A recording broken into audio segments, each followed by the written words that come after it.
Hello, I'm John Grom, and welcome to our 135th Right and Left Discussion Forum. We hold our televised discussions twice monthly to demonstrate the value of civil, productive, open-minded political dialogue. Today, our panel will tackle the question, is the United States Congress obsolete? The House of Representatives, or often referred to as the U.S. Congress, was established in 1781 by way of the Articles of Confederation as a unicameral body to manage the affairs of the federal government. At the time, there was no chief executive or Senate or Supreme Court. The question now is the House of Representatives still capable of functioning as an effective legislative body? To discuss this sticky topic, almost impossible topic to deal with, today's panel, beginning on my left, is Bryan Laubaugh, president of R&B Financial Services. On his left is Dr. Ronald Chamberlin, a retired senior research chemist. On his left is Patty Haskins, member of the Wadsworth City Council. Bryan, a lot has changed in the last 237 years since the U.S. Congress was established.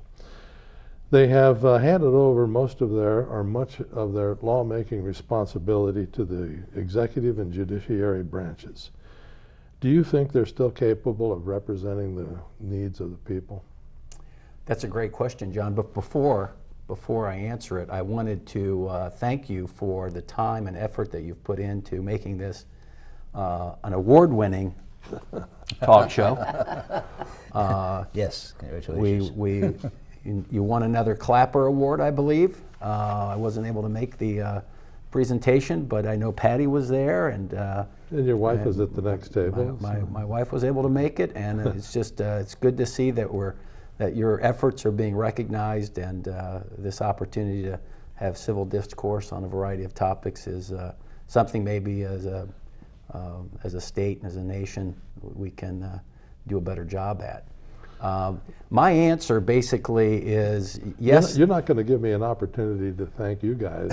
That's right. That's right. We're not. You're well informed and thoughtful comments. You've been the driver of this, and you do a great job. And I'm sure I can speak for all the panelists and the fill-ins too. Moving on.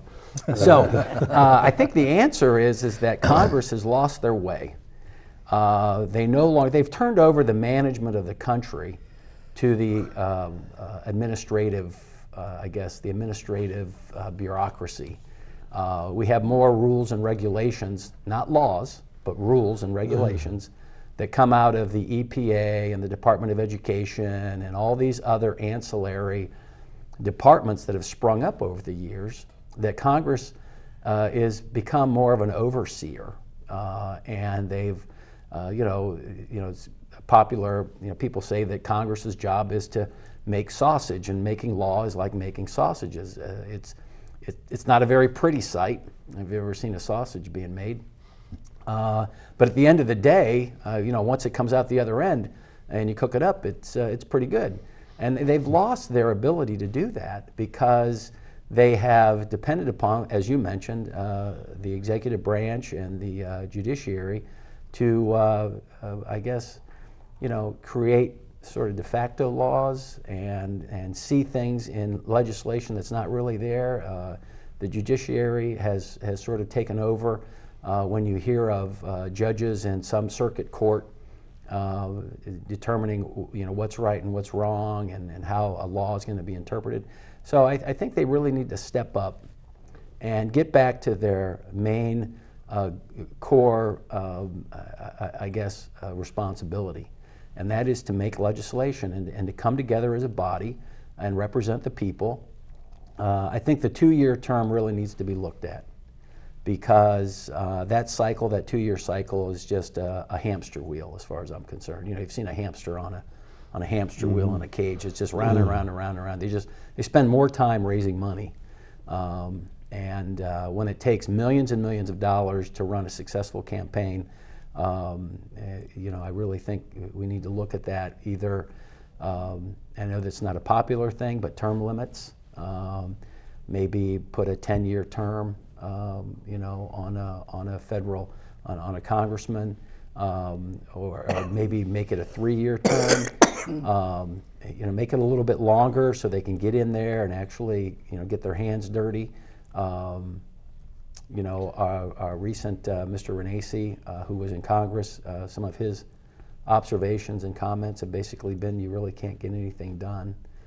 You can't build across the aisle relationships because both parties hammer those people because it's partisan politics, it's identity politics, and it's tribalism. Tribalism, yeah, it's not helping the country at all. So I think there's a solution in there somewhere, but I think it begins with the Congress getting back to what their core responsibilities are, and that is creating legislation and hammering it out and taking back the control of the country. For the life of me, when I was thinking about this, I don't know what the Department of Education does that our state or local boards of education couldn't do a better job. I'm not sure we need, I don't know how many billions of dollars that go to this. We didn't even have it until Carter. Yeah, I don't know. And I would say the same thing about the EPA.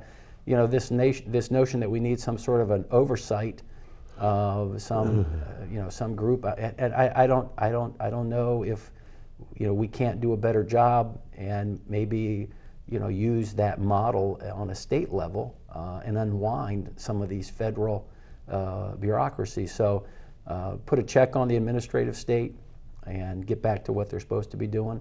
I think that would go a long way. What's their incentive to do it? There isn't at this point in time. Yeah. There's no incentive to do that. So there has to be a way to incentivize that, to get them to think a little longer term. I think that's probably part of the issue. Is I think that's a project for us to tackle. We could probably tackle that. Not today, but not that they would listen, but. Brian's some good points. I don't agree with quite all of them, particularly in some of the this ancillary committees and things. I think there's some necessity for that, but I'm going to get a little philosophical here. Maybe I'm just showing off, but I think there's a fundamental thing going on here that leads into this. Back in the late 50s, early 60s, there was a theologian who worked out of Harvard Divinity School named Paul Tillich. I tried to teach a Sunday school lesson on him one time, and everyone just kind of went glassy-eyed, but anyway. You might remember that, John. I do. But his concept was that we all have an ultimate concern. Now, as a theologian, he felt that this ultimate concern needs to be and should be our belief in whatever deity we espouse. It can be the Christian God, it could be Yahweh, it could be Allah, it could be a multi-dimensional God like the Hindus believe. It doesn't matter. It's our ultimate concern. Where we go wrong is that we pick something lesser than that, basically a false idol, if you will. It might be our search for wealth. It might be, as a celebrity, our search for personal acclaim. In Congress, I think what takes over is the search and the desire for power. It's a very seductive thing, I think. And this is one reason why I agree with you, the longer term limits. As soon as they get in there, you got to keep your power. You got to start running for re-election. You have to look at that. It can explain gerrymandering, which is, you say, my hobby horse, I jump on all the time, because that's set up to maintain power with the particular phase of your provincial and tribal government that you have. It's really evident in the Senate these days. I'm thinking of Mitch McConnell and Merrick Garland, for example. This is, and I think it's a perversion of what we want it to do, what we want them to do. And I agree that Congress needs to get back to the idea of responding to the people. Now, that's going to be difficult because somebody pointed out, I think it was probably Mark Twain, that individual people are very smart. People in mass are pretty stupid and swayed by all sorts of things. And so for a congressman to try to assess what his people want and how that changes over this period of his time is going to be difficult. Maybe a little less so now with media that we have. I've written letters, and when letter writing was the thing, I've sent emails now, and that's the thing. But not everybody has access to that. Not everybody takes the time to do that. Some response has been varied. I get responses back from Sherrod Brown, never got one from Portman, never, or from Renacci, never. Me neither. But, you know, that's how their particular style. So I don't know exactly what this would be. I think it is a matter of getting back to what their original idea was, to respond to the will of the people. We're supposed to be a representative democracy here. And we try to choose representatives which are to our own enlightened self-interest, so that these folks can not work on their enlightened self-interest, but on ours. That's going to be tough for an individual to do. For me to tell you, oh, hey, it's best for me to do this, and you have a completely different philosophical outlook on life. We're never going to agree on that quite, and I'm going to be disappointed in you, and you're going to be frustrated with me. And I think Congress reflects that. You tell me how to fix it. Oh, Patty will tell you how to fix it. Okay. I agree with a lot that's been said about this. You know, the House of Representatives has, you know, a couple of main duties. That is to handle the finance, you know, the budget and setting that up, and of course to make laws. You know, unfortunately, they haven't been able to do that, and there's a lot of reasons for that. Whether it be the lobbyists that have come in and influenced them, whether it be the fact that they have a 2-year term and they have to spend, you know, as soon as they're elected, the next day they have to go out and fundraise. I read somewhere once that they're required to spend like 4 hours a day on the phone calling people just to get money. So that's 4 hours they're not working on legislation. You know, I think though we have to look at some tweaks for perhaps the House of Representatives. It is supposed to be a representative assembly. The problem is the number of people each representative represents has not been changed since I think it was 1929, in the early 1900s. Obviously, the country has grown quite a bit, and what has happened... It was actually 1911 when the number of representatives established at 435. And I saw the 1911, and there was also another change that was made in 1929, and I forget exactly what it was. The problem is the early 1900s. We have become a much larger country. So we are asking these representatives to represent more and more and more people. Now, I realize a senator has always a large amount, but the representatives are to be, you know, that's to be the branch of government that has that one-on-one with the people in their district. And they're just simply not able to do it, especially in a 2-year term. And, you know, that's perhaps one change that we made. And it, you know, the number has changed. You know, it's 435 right now, but it plus, I think there's, what, 6 non-voting members of the House of Representatives. But it has changed over the years to accommodate people. I think the average number of citizens that is represented by each one is a little over 700,000. Ohio is actually right at the average. There are some, Montana, I think, is 900,000. They only have one. Yeah, and same with Wyoming. And there's a rather complicated algorithm as to how many representatives each state gets. I think it's actually set up a little better and fairer than the Electoral College is. That's done a little bit differently so that there are equal amounts, but still it's way, way too many, and there should be some sort of change on that. This is interesting, I really haven't studied or thought about it, but there are many that feel that we should go more to actually a European model, where you have proportional representation. Instead of having a single member district, you have multi-member districts. So when you, and basically this is the way they do it in England too, I believe, is you go in and you don't vote for the candidate, but you vote for the party and in the district. And if, let's say, the Republicans get 30%, they would get 30% of the positions. If the Democrats get 20%, they get 20%. If the independents get 50%, they get 50%. And so that every party then becomes represented proportionate to the actual views of the constituents. Now, there's a lot of problems with this, and I think you can argue both ways. But, perhaps it's something that we may need to look at. One of the concerns and the reasons for that as well, I read, was that the independent really has no say right now. And there are more independents in this country than there are Republicans and Democrats. Really?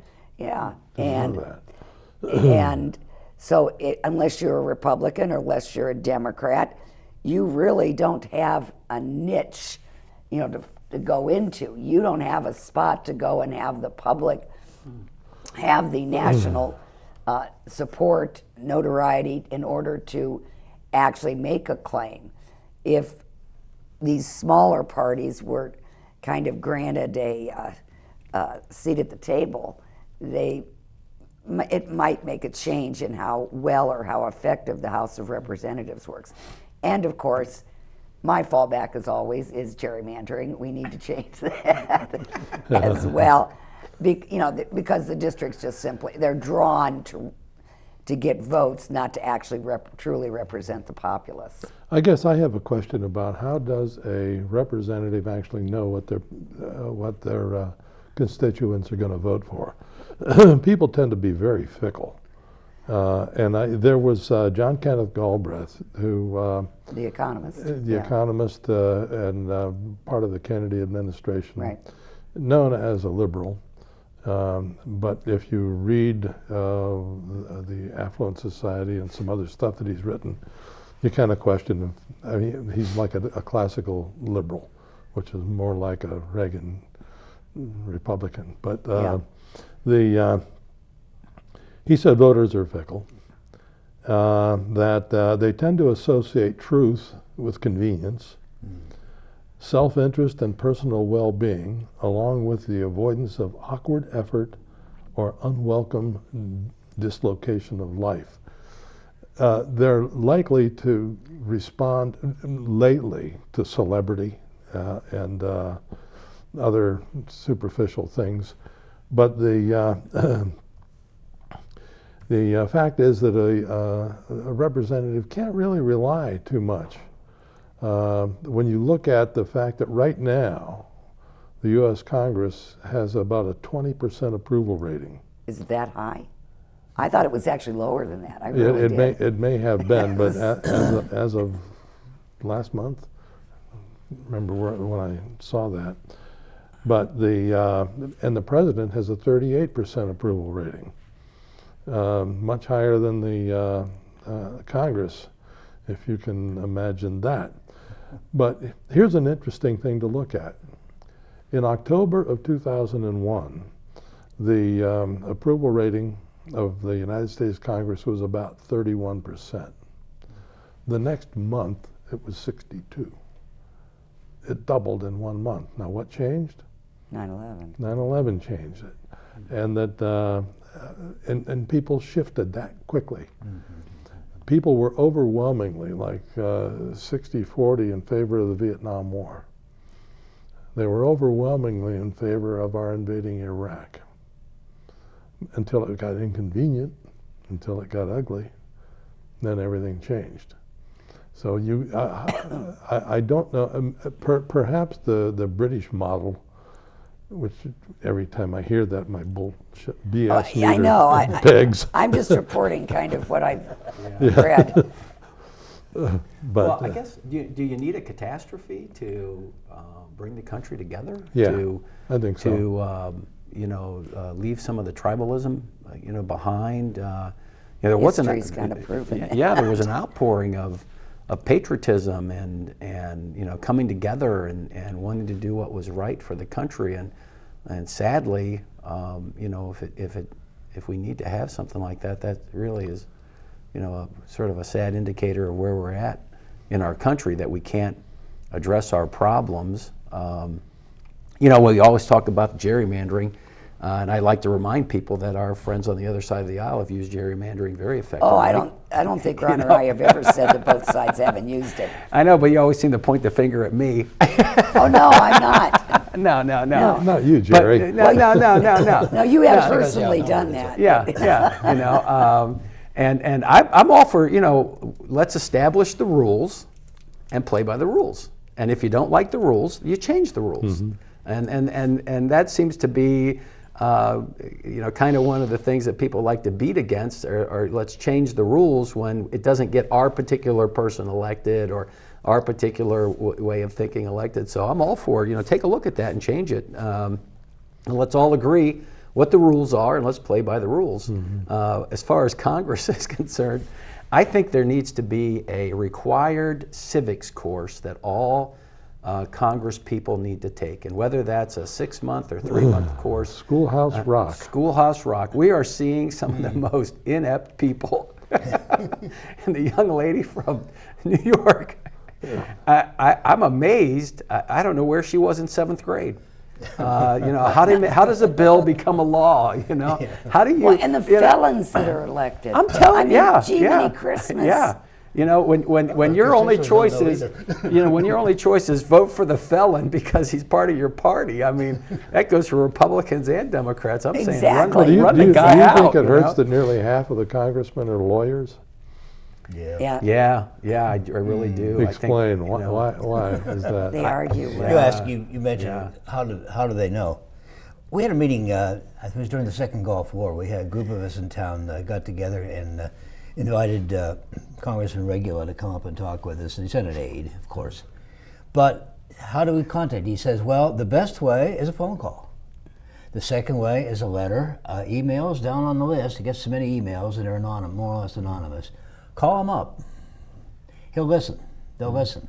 The aide, the times I've done that, the aide has been very careful to repeat back what I've said, and if it goes any further, I don't know. But that's the kind of input they want. If they're going to be responsive to the constituency at all, they have to hear from them. And according to this guy, at least in terms of Congressman Regula, whom I admire very much, by the way, that's the way to do it. Now, we didn't get much satisfaction. He still reported the Second Gulf War, but... one of the things that concerns me about that is that I had a business trip to Vancouver right after it became a requirement to have a passport to get into Canada, or at least to come home from Canada. Go home from Canada. And all of a sudden the waiting list was like 3 months long. Yeah. But I was able to call Congressman Regula's office and get one overnight. I thought that was amazing that the waiting line could be avoided. Circumvented. I was really happy about it. Other people could get shoved back so that you get yours in time. Yeah. But, the preferential treatment. Yeah. Did you tell them you were a Republican? No, they never. Well, he knew that already. I didn't have to talk to him. They'd already profiled him. No, it was some nice lady in his office says, "Yeah, no problem. We'll email it or we'll send it overnight." And so you mentioned having a lot of lawyers though in the House of Representatives. I mean, they do understand the Constitution. They have discussed the law. They know how to handle the law, and for a lot of their duties, that profession does sit well. But you need to have other professions there. Yeah. You need to have a wealth of knowledge in your Congress, whether it be a businessman, whether it be a teacher, whether. My goodness, do we need scientists There's now? a goodly influx of scientists in this latest group, both parties. Exactly. Do you think that modern communication has made it more difficult for a congressman to serve the people? I'm talking about the 24-hour news cycle and so forth. Somebody once said that it's in order to get reelected, you have to provide voters with what seems simple, convenient, comfortable, and comforting, but not necessarily true. Well, that's that search for power and self-interest again. You talking about an anecdote about a movie before we started, I guess, that where a congressman told the people like it was, and he thought it was unpopular. He got reelected as soon as he yielded to the desires of the lobbyists and the special interest. The people booted him out. Yeah, and that's probably whether it's a fiction, but it might or might not happen. But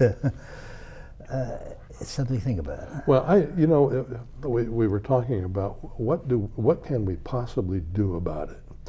I mean, we're not going to have a huge change in the conscience of people. We're constantly promoting more and more voters. To me, I'm thinking we have too many people voting already, but that's a different matter. But when you, in the age of identity politics, and people vote for somebody just because of their gender or race or something, I think it really harms the process. It really makes it difficult for a legislator to get reelected when they have to cater to all these identity groups. Now, Well, Yeah. they used to, the thing was, they've always had identity politics. It was just that the only group that was in was white and male. So now there are other groups that are in, and still not. I mean, if you look at the percentages of the House and the Senate, well, that are actually elected. that are elected, they're not representative Shouldn't of really the matter makeup now, of the should it? country. It shouldn't matter, but why isn't it? If it is, if that group Why is it 51% female, for example? Yes, exactly. If it is to be a representation of the country, particularly in the House of Representatives, why isn't it representative of the number of whites, blacks, women? Well, you're Latinos? assuming that everybody's ready, willing, and able. No, I'm not. I know that people aren't, but I'm just saying it does exist, and it's been there for a long time. So It's changing. I saw a especially on the graphic. Democratic side. I saw a graphic of the incoming Congress people on both sides, and here's a list of the little cartoon figures, faces.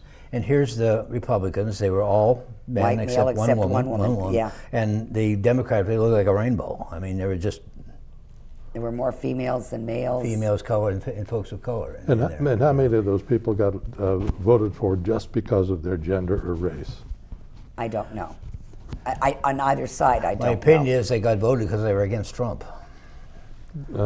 This time. That's a whole other argument, time. and we've got 3 seconds to thank you very much, folks.